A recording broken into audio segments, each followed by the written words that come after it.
Уолл-стриттің күйреу себептері мен салдары.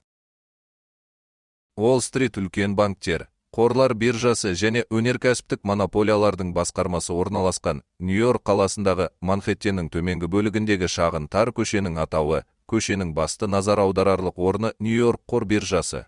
Америкалықтар акция сату арқылы баюға тырысты. Бірақ 1929 жылы 24 қазанда қара бейсенбі орнады. Акциялардың бағасы күрт төмендеп, биржада дүрбелең басталды. Акцияларды сатуға деген ұмтылыс олардың құнын одан сайын төмендетіп жіберді. 1929 жылы 24 қазанда газеттер Уолл-стриттегі Нью-Йорк қор биржасының құлдырауы туралы таласа жазды. Бұл күн әлемдік тарихтағы ең ірі экономикалық дағдарыс ұлы дағдарыс болды. Акцияларға шамадан тыс сұраныс, несиеге акция сатып алу, экономикалық теңсіздік, қаржылық бақылаудың болмауы ұлы дағдарыстың себептеріне әкеп соқты. Ұлы дағдарыстың салдары. 1931 жылға қарай күйреген банктер саны 2000-ға жетті.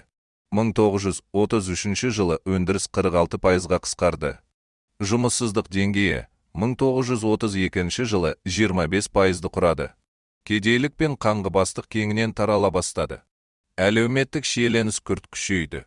Ауыл шаруашылық өнімдерінің бағасы 3 есе төмендеп, фермерлік шаруашылықтар құлдырады. ақш әлемдік экономиканың маңызды бөлігі болғандықтан, дағдарыс бүкіл әлемге таралды. Ол екінші дүниежүзілік соғысының басталуына түрткі болған негізгі себеп бола отырып, Версаль, Вашингтон жүйесін теңселтті. Еуропа елдері, әсіресе Германия мен Ұлыбритания, ауыр экономикалық зардап шекті. Гувердің экономиканы құтқару жоспары. Мемлекеттік бюджеттен қомақты сомалар банктерді, кәсіпорындарды және фермерлік шаруашылықтарды қолдауға бағытталды. Үкімет кедейлер мен жұмыссыздарға гуманитарлық көмек көрсетуге тырысты. Жұмыссыздықты азайту мақсатында әкімшілік ғимараттар салу басталды. Көптеген америкалықтар Гуверді жек көрді, бірақ ол елді құтқару үшін барлығын жасауға тырысты.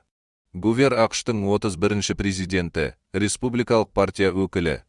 Гувердің үлесіне ең ауыр сынақ депрессия кезеңі тиді. 1933 жылы президент Франклин Рузвельттің жаңа курс бағдарламасы экономиканы қалпына келтіруге бағытталған реформалар жиынтығы болды.